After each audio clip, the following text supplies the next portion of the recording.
Alright, I'm playing Pokemon Go in the park, and it is just fucking gorgeous out here. Even though it looks a little dreary, it's just, like, beautiful. And I pretty much ran out of Pokeballs, but I'm just gonna hang out here because there's, like, 4 Pokestops right over there. And I guarantee you that 90% of the people over there are playing Pokemon Go. I mean, I could just tell. And all the Pokestops have those like incense in them, so there's like a shitload of Pokemon here. So basically this shit is awesome. If I was a baseball player, my at-bat song would be like a G6.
Okay, y'all, this is the creepiest bathroom I've ever been in. This is a doll.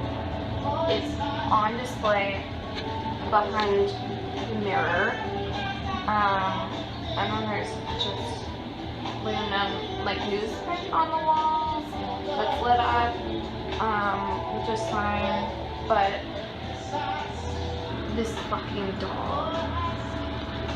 And then there's, like, weird music playing for this kind of vibe.